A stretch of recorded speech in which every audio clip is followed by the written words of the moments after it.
Merci aux organisateurs de ce colloque pour votre invitation, pour votre accueil, pour toute la mise en place de cette rencontre. Et merci à chacune et chacun d'entre vous d'être présents ce matin.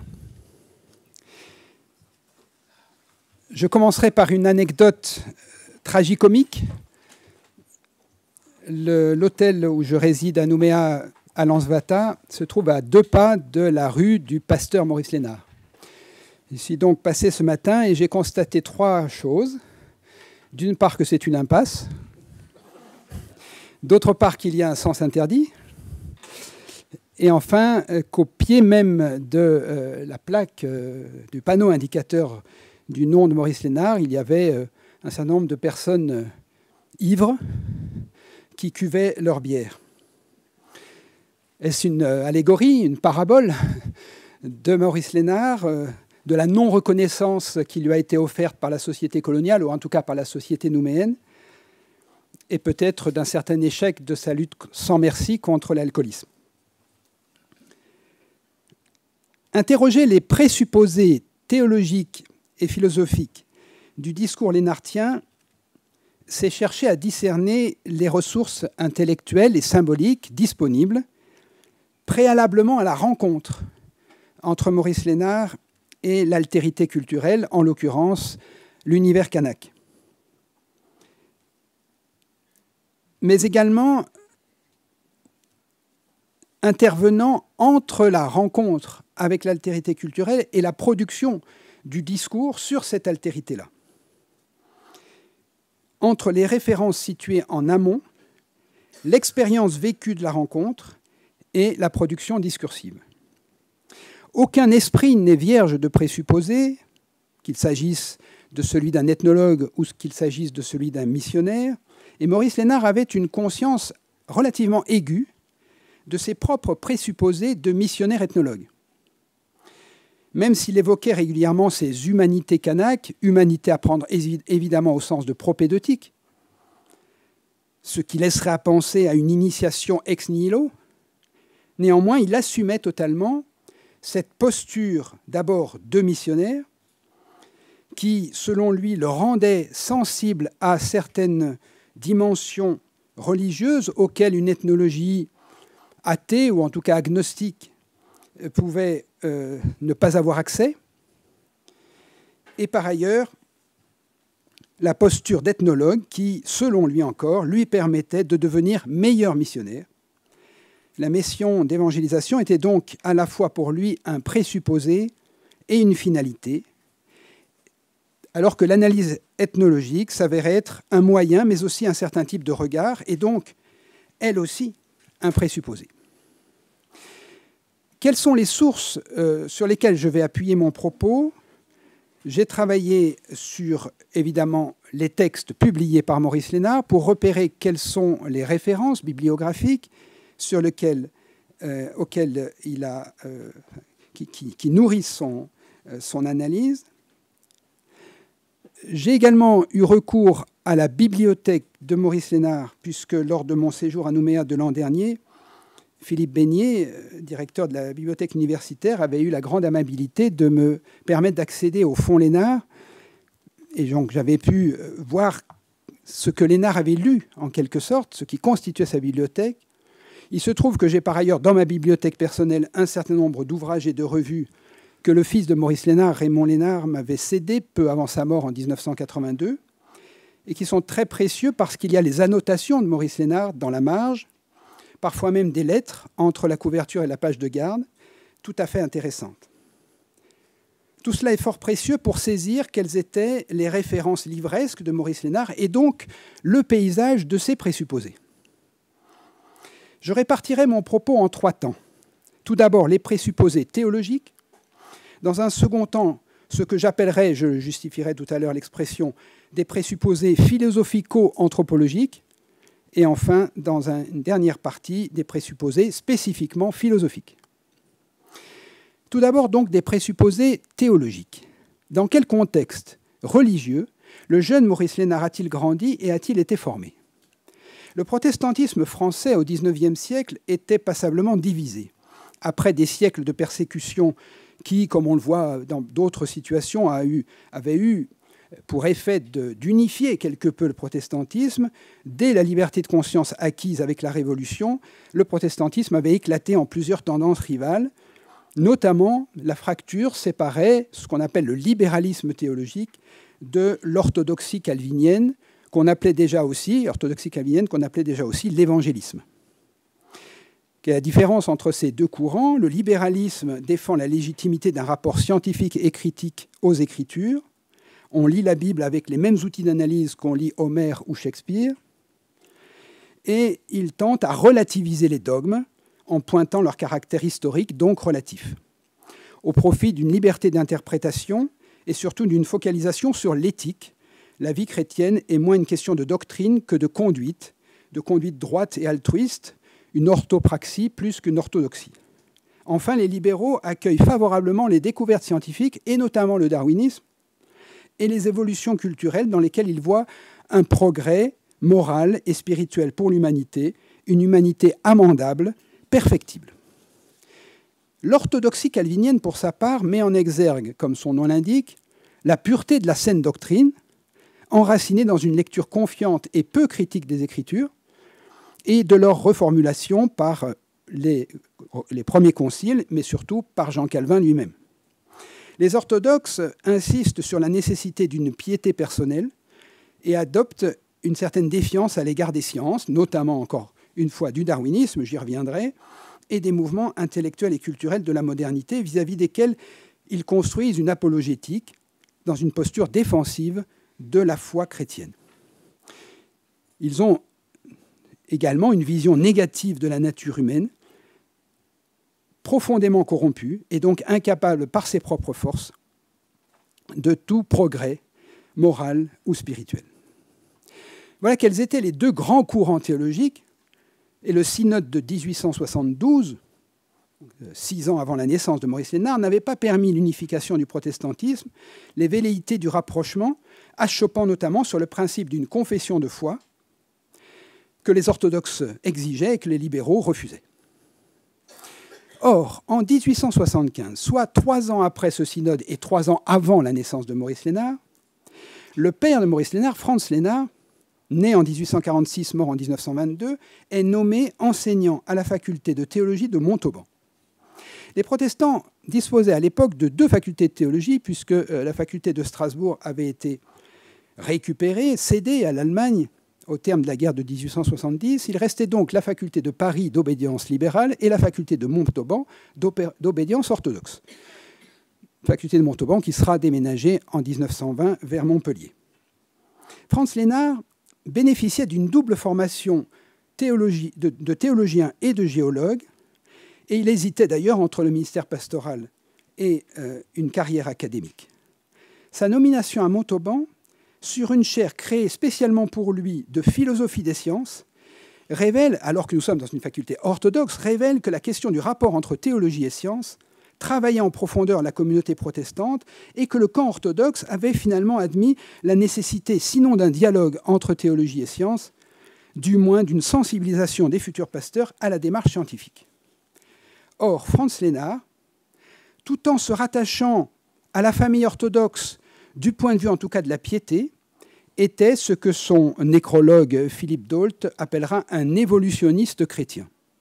C'est-à-dire qu'il essayait de réconcilier non seulement orthodoxie et libéralisme, théologie et science, mais création et évolution, en voyant dans la collaboration des hommes à l'œuvre créatrice de Dieu un vecteur de progrès moral et spirituel. Il a soutenu une thèse que l'on trouve dans le Fonds Lénard ici, une thèse très précieuse sur l'idée de création chez un théologien allemand, Richard Notte, qui sera donc publiée. Ce que Franz Lénard transmet à son fils Maurice peut se résumer en 2 motifs. D'une part, celui de l'évolution ascensionnelle de l'humanité, motif qui sera si décisif, comme on le sait, dans sa compréhension, la compréhension de Maurice Lénard des mutations que connaît le monde kanak, et d'autre part celui de l'observation attentive et rigoureuse des faits bruts, les faits étant, selon Franz Lénard, une parole de Dieu. D'où la fameuse formule de Franz Lénard à son fils Maurice, tout récemment débarquait en Nouvelle-Calédonie, lettre du 24 décembre 1902, lettre qu'on cite souvent, je la recite. « Ils te diront, parlant des Kanaks bien entendu, ils te diront peut-être des choses étranges, mais écoute d'abord et tâche de comprendre en traduisant ce qu'ils disent dans ta mentalité. Tu verras peut-être alors que ce n'est pas si étrange, mais seulement dans une autre langue que celle qui correspond à notre mentalité. » Fin de citation. Le conseil d'un père à son fils, de ne pas parler trop vite alors qu'il est missionnaire, c'est-à-dire l'homme de la parole, servira de viatique tout au long du quart de siècle d'apostolat de Maurice Lénard. Mais celui-ci, Maurice Lénard, va être, au cours de sa formation, puis dans ses premières années en Nouvelle-Calédonie, de plus en plus attiré par un troisième courant théologique, qui surgit à la fin du XIXe siècle, le christianisme social. Entre libéralisme et orthodoxie, en effet, s'affirme peu à peu une troisième voie. On peut situer la naissance officielle du christianisme social en 1888, 10 ans après la naissance de Maurice Lénard, lors du premier congrès à Nîmes de l'Association protestante pour l'étude pratique des questions sociales. Les principales figures du christianisme social sont, pour la première génération, Tommy Fallow et Charles Gide, auquel j'ai consacré un livre récemment, et pour la deuxième génération, Wilfred Monod et Élie Gounel. Le christianisme social, comme son nom l'indique, veut réconcilier christianisme et préoccupation sociale, celle-ci ayant été par trop négligée par les églises et par les théologiens. La question sociale désigne au XIXe siècle tous les effets délétères de la révolution industrielle et du capitalisme, la misère, l'exclusion, les logements insalubres, les accidents du travail, le chômage, la précarité, l'alcoolisme, la prostitution. Et les chrétiens sociaux lisent dans la Bible combien la thématique de la justice est présente depuis la Genèse jusqu'à l'Apocalypse. C'est pourquoi ils considèrent que l'expression christianisme social est en réalité un pléonasme, car le christianisme est par définition concerne l'intégrité de la personne. Et s'il faut ajouter cet adjectif social, c'est parce que cela a été oublié par les églises, par les théologiens. Alors que les paroisses protestantes en France de configuration massivement bourgeoise se situent au cœur des villes, les pasteurs chrétiens sociaux vont implanter dans les faubourgs populaires non pas des temples, mais des fraternités, on va appeler des fraternités ou des solidarités, c'est-à-dire des foyers d'évangélisation et de travail social. On y met en œuvre des cours d'alphabétisation, des institutions d'éducation populaire, des actions de soutien aux chômeurs et aux femmes battues ou aux alcooliques qui veulent se libérer de leur addiction, autant que des cultes ou des chorales. La théologie du christianisme social est focalisée sur deux motifs, le motif du royaume et le motif de l'espérance. Le royaume de Dieu est compris non pas comme un horizon strictement eschatologique à attendre pour la fin des temps, mais d'abord comme une réalité à construire tous les jours par l'engagement dans les luttes sociales et le combat pour la justice. Il y a donc une solution de continuité entre l'histoire des hommes, l'histoire terrestre, et le royaume des cieux. Et le royaume progresse chaque fois que les droits des plus pauvres sont respectés, chaque fois qu'un homme malmené recouvre sa dignité, qu'un exclu prend des responsabilités. On pense en particulier au mouvement coopératif qui va être très lié au christianisme social. Donc la reprise en main par les plus pauvres de leur propre vie économique, chaque fois qu'une femme sort de la prostitution ou chaque fois qu'un ancien buveur est libéré de l'alcoolisme. On entend déjà ici l'impact de cette orientation théologique sur la pratique de Maurice Lénard en Nouvelle-Calédonie. L'espérance, pour sa part, l'espérance est tout sauf désincarnée ou passive. Elle s'inscrit dans les réalités socio-économiques les plus concrètes. Le christianisme social connaissait en son sein plusieurs tendances. Une tendance qui, en affinité avec des courants socialisants, pouvait aller jusqu'à justifier la lutte des classes. À l'autre extrémité du spectre, une tendance qui, au contraire, cherchait à éviter une nouvelle révolte après la Commune, et là on a encore des échos en Nouvelle-Calédonie. Après la Commune, des chrétiens sociaux ont cherché à multiplier l'évangélisation pour éviter précisément de nouvelles révoltes ouvrières. Et entre ces deux extrêmes, différentes sous-courants, différentes nuances. Le maître mot commun à tous ces chrétiens sociaux, à toutes ces nuances, c'est le terme d'émancipation. Émancipation comme sortie de l'aliénation, qu'elle soit interne ou externe. Le christianisme social emprunte au libéralisme sa vision évolutionniste de l'histoire, conçue comme progrès, et son insistance sur la liberté, mais il conserve de l'orthodoxie une piété fervente. Les chrétiens sociaux sont en effet des hommes et des femmes qui vivent une vie de prière, qui célèbrent régulièrement une fois par semaine, voire une fois par jour, un culte domestique en famille, en plus du culte communautaire du dimanche matin. Alors Maurice Lénard dans tout cela, eh bien Maurice Lénard est nettement, et je dirais de manière de plus en plus claire, un chrétien social. J'en veux pour preuve, d'abord, la présence dans sa bibliothèque, et notamment dans le fonds Lénard qui se trouve ici à la bibliothèque de l'Université de Nouvelle-Calédonie, la collection intégrale de la Revue du christianisme social, les ouvrages, un certain nombre d'ouvrages de Tommy Fallow et sur Tommy Fallow. Je vous fais grâce de la liste de ces textes, je le mettrai dans le texte pour les actes, pour qu'il y ait toutes ces preuves, tous ces indices. Les ouvrages d'Élie Gounel, des ouvrages de Wilfred Monod, le livre fondateur de la figure principale du christianisme social aux États-Unis, qu'on appelle là-bas le Social Gospel, Walter Rauschenbusch, des traités rédigés par différents pasteurs chrétiens sociaux, et notamment un livre sur l'alcoolisme qui date de 1900, donc 2 années avant le départ pour la Nouvelle-Calédonie. J'en veux également pour preuve qu'après son retour en 1926, après son dernier séjour missionnaire, il va exercer pendant une dizaine d'années un ministère pastoral au sein d'un poste de la Mission populaire évangélique, l'un des fers de lance du christianisme social.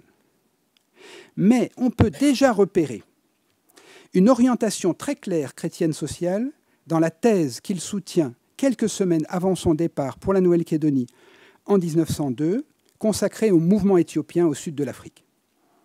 Le mouvement éthiopien est un mouvement schismatique au sein de la mission britannique qui, contestant la direction des missionnaires européens, crée une église autochtone africaine indépendante. Or, les conclusions de la thèse du jeune Maurice Lénard, il a 24 ans, sont sans ambiguïté, je les cite. « L'éthiopisme est un mouvement social d'un peuple réclamant ses droits au moment précis où il prend conscience de lui-même et de l'oppression dont il est l'objet de la part d'un gouvernement étranger. L'éthiopisme est causé par les lois restrictives du Code indigène anglais, par la malveillance des Blancs, par les erreurs et le manque de souplesse et d'art pédagogique de leurs missionnaires. Dans les circonstances politiques actuelles, l'œuvre missionnaire, poursuit-il, ne comprend plus seulement l'évangélisation des païens, mais le devoir de travailler à obtenir dans les différents pays une législation indigène basée sur la justice. » Fin de citation, 1902. Prendre parti pour les autochtones séparatistes contre la mission européenne ne manque pas d'audace de la part d'un jeune missionnaire, d'un jeune homme candidat missionnaire, donc on va voir ce que va dire son futur employeur, d'un jeune homme de 22 ans, candidat à un départ outre-mer auprès de la Société des missions évangéliques de Paris. Alors les sociétés missionnaires à l'époque étaient, pour la plupart d'entre elles, issues de mouvements de réveil surgis en dehors des églises officielles. De même que nombre d'œuvres diaconales tout au long du XIXe siècle. Et de ce fait, elles n'étaient pas réfractaires aux orientations théologiques du christianisme social. Ce sont donc ces présupposés chrétiens sociaux qui vont massivement jouer dans le regard que Maurice Lénard va porter sur le monde kanak à partir de 1902. Il l'aborde en effet comme le prolétariat des cités ouvrières du nord de la France, un peuple aliéné et opprimé, que la puissance de l'Évangile peut émanciper à l'égard des abus de la colonisation, des spoliations foncières et de l'alcoolisme, mais d'abord émanciper à l'égard de lui-même, de son paganisme et de son aliénation religieuse, afin d'être enfin capable d'initiatives spontanées, cette expression de Maurice Lénard qui revient souvent dans ses lettres à ses parents, des hommes capables d'initiatives spontanées grâce à la conversion à l'Évangile. Alors là où Maurice Lénard innove par rapport à la Vulgate chrétienne sociale, en relation directe avec sa confrontation avec l'univers kanak, c'est dans la construction d'une métaphore végétale pour rendre compte de l'émancipation kanak. Un de ses premiers articles, intitulé « Expérience sociale en terre kanak », publié dans la Revue du christianisme social, sera ensuite réédité sous le titre « De la gangue tribale à la conscience morale ». Il y a donc question de gangue ancestrale pour parler du paganisme, d'éclosion et de floraison pour rendre compte de la conversion et de ses effets.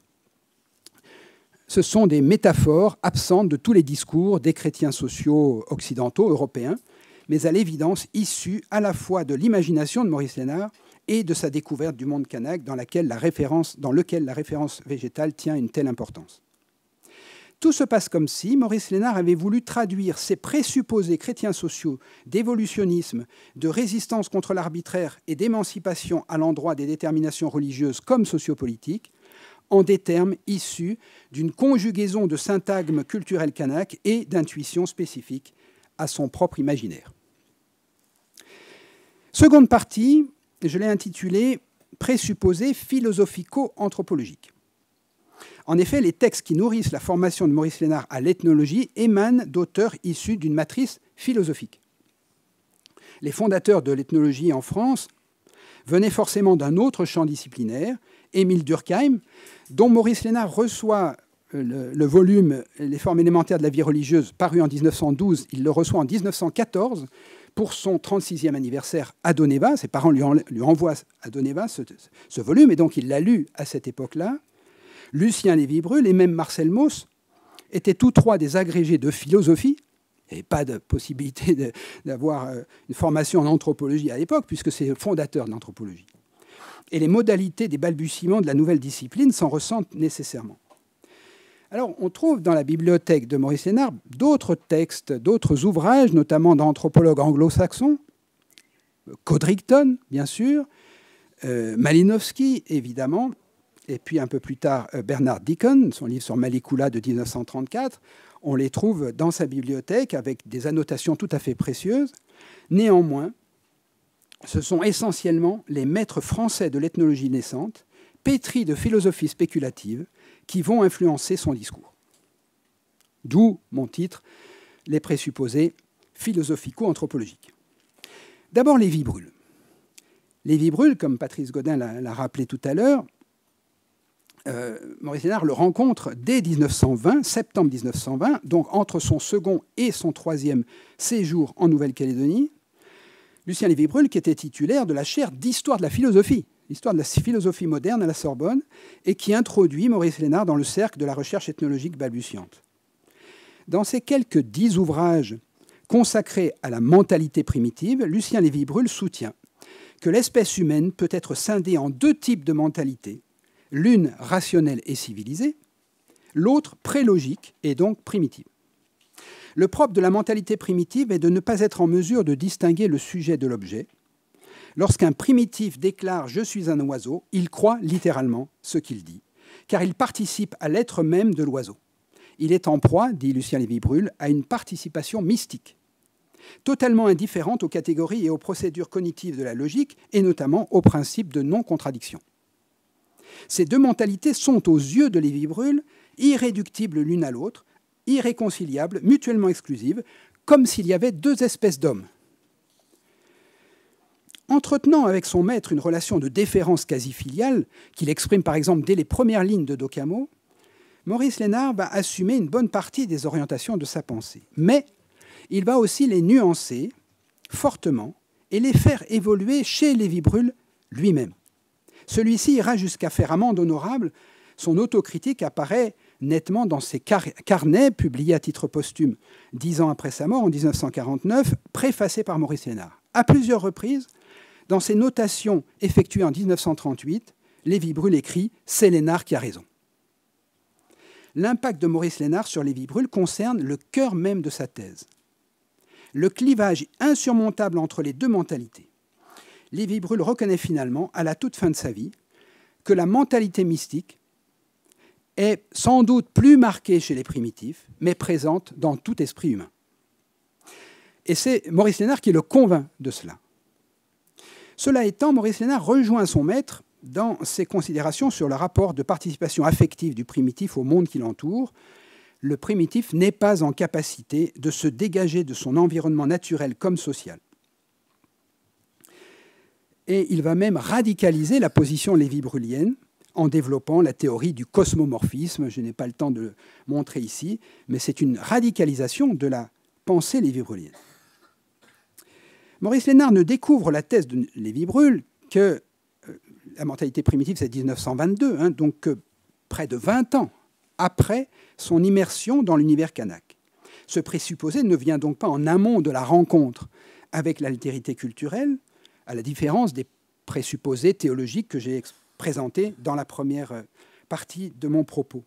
Il intervient au cours de processus de théorisation entre le deuxième et le troisième séjour. Deuxième séjour au cours duquel, 1910-1920, au cours duquel Maurice Lénard commençait déjà spontanément à faire des relevés ethnographiques, et troisième séjour, 1923-1926, qui sera fortement marqué par une inflexion vers l'ethnologie. Mais Maurice Lénard croit recevoir dans les catégories lévi-breuliennes un cadre conceptuel susceptible de structurer ses propres observations. Il cherchera néanmoins en vain à faire évoluer son maître sur un autre point. Maurice Lénard préférera toujours parler de pensée mythique plutôt que de mentalité mystique. Et pour lui, c'est très important. Il va suggérer à Lévi-Brühl plus d'une fois de simplement supprimer la lettre S à l'adjectif mystique pour en faire mythique. Mais c'est très important car pour lui, le mythe, en tant que rapport particulier affectif au monde, n'est pas la fusion dans le divin, qu'est le mystique ou la mystique. Le mythe est donc un élément qui caractérise toute mentalité en tension avec la rationalité et selon des dosages différents en fonction des cultures. Donc il n'y a pas une pensée mythique, il y a un pôle mythique et un pôle rationnel dans chacune des mentalités avec des dosages divers. Maurice Lénard construit en effet, à partir de Lévi-Brühl, mais à la fois avec lui et contre lui, une pensée du mythe qui confère à cette dernière catégorie une acception inédite et passablement extensive. Je le cite, « Le mythe est senti et vécu avant d'être intelligé et formulé. Il est la parole, la figure, le geste qui circonscrit l'événement au cœur de l'homme, émotif comme un enfant, avant d'être récit fixé. » Fin de citation d'Occamo, page 303. On perçoit dans cette recomposition de la conception du mythe tout ce qui découle des présupposés lévi-breuliens, le mythe comme participation affective infantile, tout ce qui provient de la confrontation de Maurice Lénard avec l'univers kanak, la parole agissante, l'engagement vécu du kanak dans sa parole et dans son geste, et enfin, troisième facteur, tout ce qui provient du génie propre de Maurice Lénard, l'extension de la catégorie mythique à toute une série de phénomènes non discursifs qui expriment un certain rapport au monde. Après Lévi-Brühl, voyons l'impact de Marcel Mauss. Impact bien différent de celui de Lévi-Brühl. Marcel Mauss, lui aussi agrégé de philosophie, mais formé ensuite aux sciences religieuses, puis titulaire de la chaire d'histoire des religions des peuples non civilisés, SIC, à l'École pratique des hautes études, est celui qui va peu à peu confier la responsabilité de ses cours à Maurice Lénard jusqu'à ce qu'en 1940, en raison des lois antisémites du régime de Vichy, il soit mis prématurément à la retraite et donc contraint de transmettre à Maurice Lénard la totalité de son enseignement. Pas plus que Lévi-Brühl, Marcel Mauss n'avait quitté les confortables bibliothèques de la Sorbonne pour voyager outre-mer, il n'avait jamais quitté les rivages métropolitains, mais à force de compiler des sommes considérables de notations d'administrateurs coloniaux, de missionnaires, d'ethnologues anglo-saxons, pas français parce qu'il n'y en avait pas encore, il était devenu très attentif à la diversité culturelle comme aux invariants universels. Et il attira l'attention de Maurice Lénard sur des faits que celui-ci, qui avait déjà une expérience de 20 ans d'immersion dans l'univers kanak, ne voulait ou ne pouvait pas voir. C'est là, me semble-t-il, l'impact de Marcel Mauss sur Maurice Lénard. Je prendrai un seul exemple emblématique qui nous permettra de saisir l'impact croisé, réciproque de Marcel Mauss et de Maurice Lénard, qui étaient de la même génération, à la différence de Lévi-Brühl. Il avait seulement 6 années qui les séparaient. C'est l'exemple des parentés à plaisanterie, comme le dit Marcel Mauss, ou parentés à libre parler, comme les appelle Maurice Lénard. Alors, je vois que le temps tourne, je vais aller assez vite, et encore une fois, je mettrai dans le texte pour les actes un peu plus d'éléments, mais j'ai travaillé ce dossier pour un colloque tout récent, la semaine dernière à Heidelberg, en Allemagne, un colloque consacré au rire en lien avec la religion. Donc, j'ai travaillé sur les parentés à plaisanterie à partir des textes de Maurice Lénard et de Marcel Mauss. Je me suis rendu compte d'abord qu'il y a 2 textes de 1921-1922 dans des revues missionnaires dans lesquelles Maurice Lénard soutient la thèse quand même assez surprenante que les Kanaks ne rient pas. Il ne rit pas dans la société traditionnelle païenne. Et il commence à rire à partir de la conversion. Parce que la conversion au christianisme est, je le cite, l'éclosion de la pensée. Donc les Kanaks ne pensent pas avant de se convertir, et c'est l'éclosion de la pensée qui leur permet de rire, parce que la pensée permet une distanciation par rapport à soi-même, ce qui produit le rire. Mais c'est dans des revues missionnaires qu'il publie cela, et en 1921 et 1922. Marcel Mauss, vous le savez peut-être, va consacrer la première étude systématique aux parentés à plaisanterie en 1926, donc quelques années plus tard, en les situant dans le système des prestations totales, dans les phénomènes sociototaux qu'il a déjà analysés dans l'essai sur le don. Et Maurice Lénard, sous l'impact de Marcel Mauss, va réviser sa position, reconnaître que les Kanaks, même les païens, rient, mais ils rient dans un cadre socio-symbolique clairement délimité, dans les parentés à libre parler, dans les parentés à plaisanterie. On ne rit pas avec n'importe qui, on ne rit pas n'importe comment ni n'importe où. Et surtout, ce rire est totalement débridé dans ce cadre-là pour permettre ensuite une vie quotidienne extrêmement contrainte et sérieuse. Et donc, Maurice Lénard se laisse influencé par Marcel Mauss et voit des choses qu'il connaissait, puisqu'il faisait 20 ans qu'il vivait avec les Kanaks, qu'il savait, mais qu'il ne voulait pas voir. Marcel Mauss lui ouvre les yeux ainsi. Et en retour, Maurice Lénard va ensuite critiquer la théorie de Marcel Mauss, puisque Marcel Mauss systématise son analyse des parentés à plaisanterie. Et ce qu'il conteste chez Marcel Mauss, donc il y a 3 chapitres dans Notes d'ethnologie néo-calédonienne, Jean de la Grande-Terre et dans Docamo, consacrés aux parentés à libre parler. Et surtout dans Docamo, il conteste la théorisation systématique et universaliste de Marcel Mauss, qui tendait à relier, à expliquer la parenté à plaisanterie dans toutes les sociétés traditionnelles du monde, à partir de catégories grecques, hubris et eidos, donc 2 catégories de l'univers de la Grèce antique. Et c'est cela que Maurice Lénard conteste, avec cette idée que tout phénomène social doit être analysé à la lumière des catégories du contexte même, à la lumière, en l'occurrence, des catégories kanaks, ce qu'il essaye de faire. Chaque culture doit être analysée pour elle-même avant d'en tirer une systématisation universalisante. Donc on voit avec Marcel Mauss ce jeu dialectique, en quelque sorte, entre un maître, mais qui a que 6 ans de plus que son élève, et un élève qui se laisse influencer par le maître tout en le critiquant en retour. Enfin, la 3e partie, présupposés proprement philosophiques. Pour traiter à présent des présupposés proprement philosophiques du discours lénardien, je ne pourrais parler avec autant d'assurance que je l'ai fait jusqu'ici, faute soit de références explicites dans les ouvrages de Maurice Lénard, soit d'une présence avérée d'une littérature philosophique dans sa bibliothèque. Nous en sommes réduits aux hypothèses. Cette teneur hypothétique de ma 3e partie va introduire certainement une certaine dissymétrie dans mon propos. Il n'empêche, tout se passe comme si, je vais employer l'expression canonique, tout se passe comme si le discours de Maurice Lénard entretenait des affinités électives avec 2 types de traditions philosophiques. D'une part, la phénoménologie, d'autre part, le personnalisme. La phénoménologie, d'abord, initiée par Edmund Husserl, introduite en France par Emmanuel Lévinas, puis par Paul Ricoeur, est en vogue sur la scène philosophique européenne dans les années 30 et 40. Elle prend le parti de sortir des spéculations abstraites pour revenir aux choses mêmes, par une attention minutieuse portée à ce qui apparaît à la conscience, phénoménologie, phainomai en grec, ce qui apparaît, les phénomènes qui se donnent à percevoir. Mais il n'y a de phénomène que pour l'acte de conscience qui le vise, d'où l'insistance des phénoménologues sur l'intentionnalité comme vertu heuristique. C'est pourquoi la phénoménologie prône la suspension du jugement, la fameuse époquée, afin d'être tendue vers les choses et de se donner les moyens de les percevoir telles qu'elles sont. James Clifford, déjà évoqué tout à l'heure, biographe de Maurice Lénard, va parler de Docamo comme d'une étude de phénoménologie religieuse.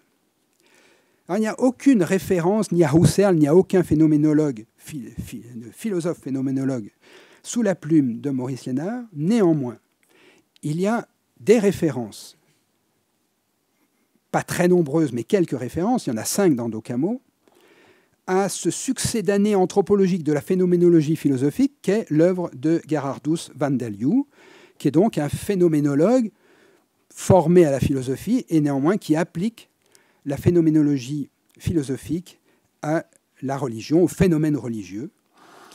Alors, le grand livre de van der Leeuw paraît en 1948, donc il est probable que la religion dans son essence et ses manifestations, phénoménologie de la religion, il est probable que Maurice Lénard n'a pas pu le lire avant d'Occamo. Néanmoins, il se réfère à un autre texte publié en 1940 et publié en français. La religion dans son essence et ses manifestations est publiée en 1933, mais traduite en français en 1948. Donc il est probable qu'il ne l'ait pas lu, mais il a lu L'homme primitif et la religion. Et c'est à l'évidence van der Leeuw qui a conduit Maurice Lénard à remettre en question la notion unilatérale de primitivité, pour concevoir une double primitivité, à la fois mythique et rationnelle. C'est le propos même, le cœur même de la thèse de d'Occamo. Primitivité qui se définit par la domination absolue de l'un ou l'autre des deux pôles, mythe ou rationalité. Il y a autant de primitivité, dit Maurice Lénard à la fin d'Occamo, dans l'organisation de la guerre totale, invention typiquement occidentale, ou dans la conception des camps de concentration, que dans le rapport mythique au cosmos et à l'environnement végétal de la mentalité kanak. Maurice Lénard s'appuie donc sur la phénoménologie religieuse de van der Leeuw, elle-même issue de la phénoménologie philosophique de Husserl, pour construire son schéma du mythe et de la rationalité conçus comme deux modes complémentaires de la connaissance. Son rapport à la phénoménologie philosophique est donc indirect. Il se réfère à van der Leeuw, qui lui-même se réfère à Husserl. Quant au personnalisme maintenant, il apparaît de manière plus implicite encore dans la théorie lénartienne de la personne. Le courant personnaliste, impulsé par Emmanuel Mounier au début des années 30, fondateur de la revue Esprit, et dans sa version protestante par Denis de Rougemont et Jacques Ellul, Emmanuel Mounier avait le projet de chercher une troisième voie entre ce qu'il appelait le modèle de l'Est et le modèle de l'Ouest. Le modèle de l'Ouest, c'est l'individualisme forcené qui fait de chaque individu un électron libre, un Robinson Crusoe tout seul sur son île, au mieux, au pire, un prédateur ennemi de chacun des autres, dans une lutte à mort de chacun contre chacun. C'est le propre du capitalisme occidental. Et le modèle de l'Est, avec les trois versions staliniennes soviétiques, donc fascistes italiennes et nazie allemande, on est dans les années 30, dans lequel l'individu n'existe pas, écrasé par la masse, qu'elle soit la classe sociale, l'État, la race, la nation, qui font de l'individu un simple numéro, un simple rouage interchangeable. Le personnalisme propose donc de chercher une troisième voie entre ces deux modèles et de promouvoir la notion de personne. Qu'est-ce qu'une personne, à la différence d'un individu? Une personne, c'est un sujet qui n'existe et ne se définit que par ses relations. Si vous connaissez d'Occamo, vous entendez déjà les échos. La personne est relationnelle, et pour ce faire, elle n'est pas noyée dans l'anonymat des mégapoles, mais elle se construit, et elle construit son identité relationnelle dans un cadre communautaire, dans des petits groupes d'interconnaissance. La communauté elle-même étant une personne de personnes, dit Mounier, qui vit de ses relations avec d'autres communautés à taille humaine. Enfin, la personne, comme la communauté, personne de personne, répond à une vocation qui oriente ses choix et son agir, et qui confère à la fois du sens et une finalité à son existence. Tel est le lieu de la réalisation de l'authenticité. C'est le concept central dans les années 30, le concept d'authenticité que déploie le personnalisme, et notamment Emmanuel Mounier.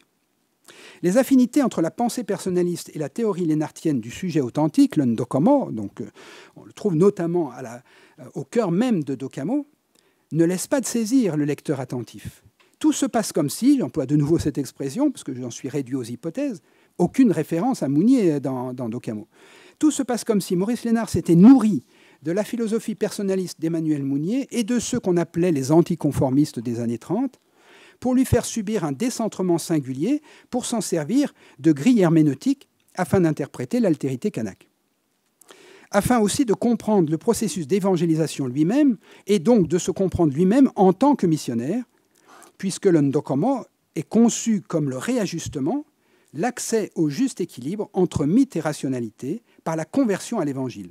évangile qui n'est pas un pur mythe ni une pure rationalité, mais le lieu précisément de l'articulation la plus adéquate entre ces deux pôles.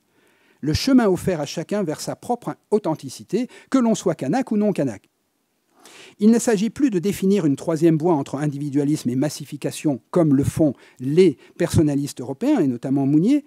Il s'agit pour Maurice Lénard de discerner l'émergence du sujet, libéré de sa gangue ancestrale, du mythe, où chacun, dans le mythe, donc la société kanak païenne traditionnelle, le mythe où chacun existe par ses relations, mais sans d'existence d'un véritable moi.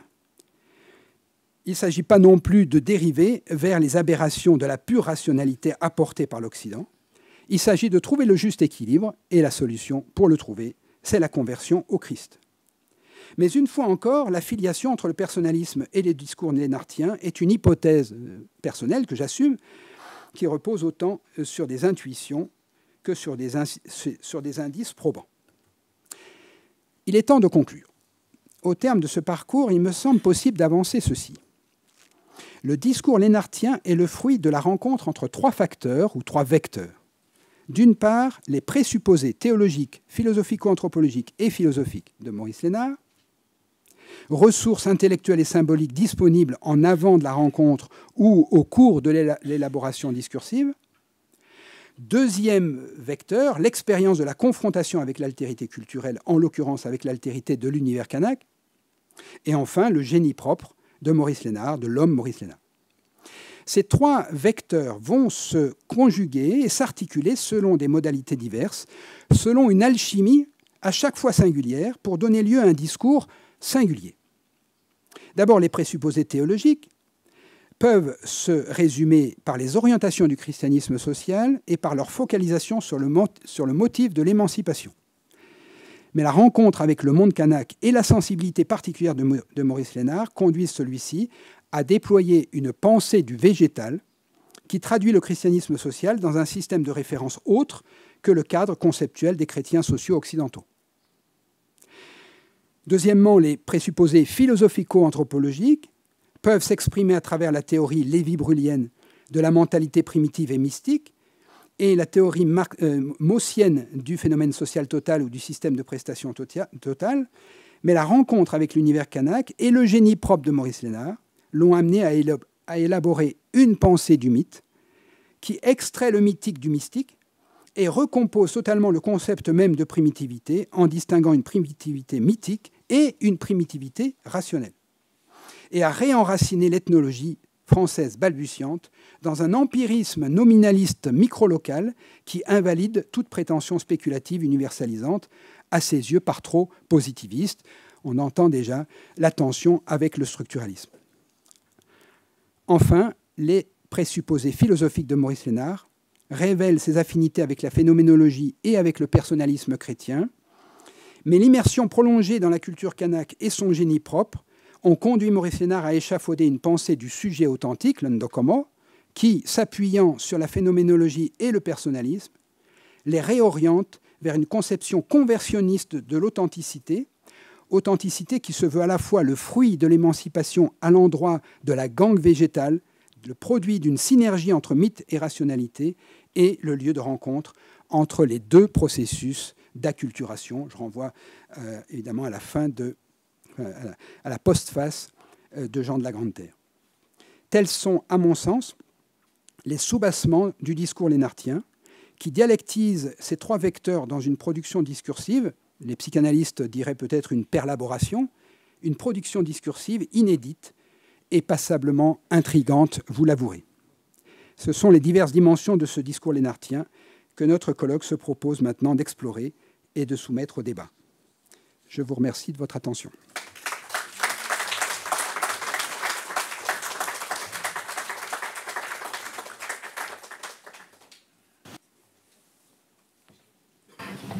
Avez-vous des questions? On a un peu de temps. Vous ne devriez pas rester indifférent à un tel exposé, quand même.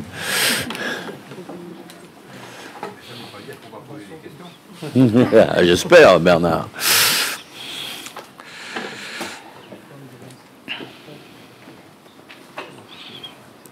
J'en aurais une. Dans tout ce que tu dis et qui est vraiment très passionnant, il y a quand même un petit problème, me semble-t-il, c'est dans le rapport avec Mauss. Effectivement, ce que tu dis sur les parentés à plaisanterie, tout ça, c'est vraiment très intéressant. Mais par contre, sur le phénomène social total, il n'y a pas ça chez Mauss, chez Lénart. Dans le Docamo, il y a une représentation de la société kanak qui est en fait des espèces de dualités. Il représente une sorte de tissu cellulaire. Il n'y a pas de société. Il n'y a pas d'individu parce qu'il est pris dans la gangue tribale. Il n'y a pas de corps, donc il ne peut pas être un individu complètement. Et parce qu'il ne peut pas être un individu, il ne peut pas non plus être une société. C'est-à-dire que le personnalisme de Lénart est un personnalisme quand même extrêmement négatif dans l'analyse qu'il fait du monde kanak. Et à aucun moment il est dans la sociologie. C'est-à-dire ce qui est étonnant, c'est qu'il a une société devant lui, et à aucun moment il voit la société. Il voit des gens, il voit du mythe, il voit des tas de choses, mais quand il fait une analyse de la société, il dit, dans le clan, il voit que l'indifférenciation. Il voit à jamais une organisation sociale. Et est-ce que tu peux essayer de...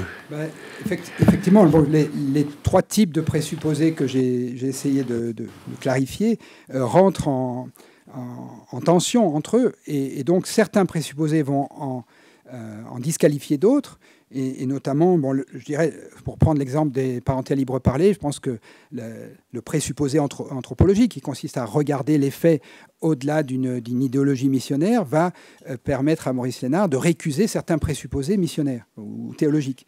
Mais par contre, d'autres vont jouer dans l'autre sens. Et là, donc là, je pense que ce sont les présupposés plutôt missionnaires ou théologiques qui vont l'emporter sur des présupposés anthropologiques. Et donc Maurice Lénart va continuer à être aveugle vis-à-vis de certaines choses que Marcel Mauss essaye de lui montrer. De même, bon, le présupposé personnaliste réinterprété par Maurice Lénart, donc il va jouer très fort, puisqu'il va effectivement considérer que la personne authentique, c'est la personne en relation, mais qui a un moi qui existe, parce que le moi se définit par ses relations. Mais du fait de ces présupposés théologiques, il va avoir tendance à ne voir cette authenticité que dans la conversion. Et donc, il continue à être aveugle sur la possibilité d'un être humain non converti qui vit comme une personne. Et donc, je crois que l'absence du phénomène social total, c'est effectivement un angle mort chez Maurice Lénart qui n'a pas été au bénéfice de l'enseignement de Mauss et qui a continué, parce que certains de ses présupposés étaient suffisamment prégnants, à ne pas voir certaines choses et à continuer à voir d'autres choses qui étaient des éléments du premier présupposé. Je crois que les présupposés rentrent en tension les uns avec les autres dans une forme de dialectique. Hein.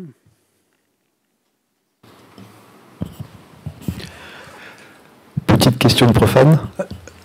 Tu as bien mis en évidence les influences intellectuelles qui ont pu s'exercer sur Maurice Lénart, notamment avec Lévi-Brûlé et Mauss. Je me posais la question de l'influence potentielle de Jeanne Lénart, qu'on a tendance à laisser parfois un petit peu dans l'ombre.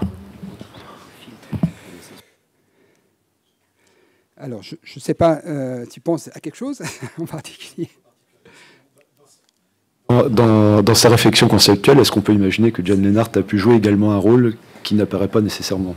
Alors là, on est vraiment dans la spéculation, dans les hypothèses. Mais bon, ce que je sais de Jeanne Lénart, donc son épouse, elle vient d'un milieu qui est franchement piétiste, beaucoup plus. Bon, le milieu de Maurice Lénart, donc son père était piétiste, mais avec cette ouverture vers l'évolutionnisme. Alors que Jeanne Lénart était d'un milieu franchement piétiste et donc puritain, on va dire. Et c'est de ce côté-là qu'il faudrait voir sans doute une influence. Bon, Jean Gard me racontait, je l'avais rencontré l'an dernier, il m'avait confié un certain nombre de souvenirs. Il me disait que quand il suivait les cours de Maurice Lénart, vous savez qu'au début, il y avait deux élèves. Il y avait Michel Léris et Jeanne Lénart qui suivaient les cours de Maurice Lénart. Et puis après, il y en a eu d'autres, et Jean Gard. Et quand Jean Gard suivait les cours de Maurice Lénart, quand Jeanne Lénart était là, Maurice Lénart ne parlait jamais de sexualité. Et quand elle n'était pas là, il en parlait abondamment. Voilà. Donc, voilà, ça c'est une anecdote de Jean Gard qui me semble pouvoir faire, non pas, on ne va pas en faire une théorie, mais il y a certainement de la part du milieu très piétiste de sa femme une influence sur le regard qu'il a porté sur la société kanak. Voilà, mais je ne veux pas creuser trop.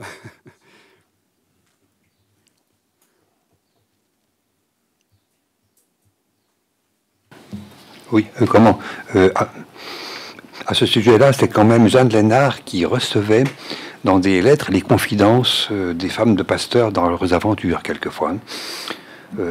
Donc, elle avait elle-même un autre regard, peut-être caché, peut-être secret, mais elle avait certainement un regard sur la question. Oui, sans doute.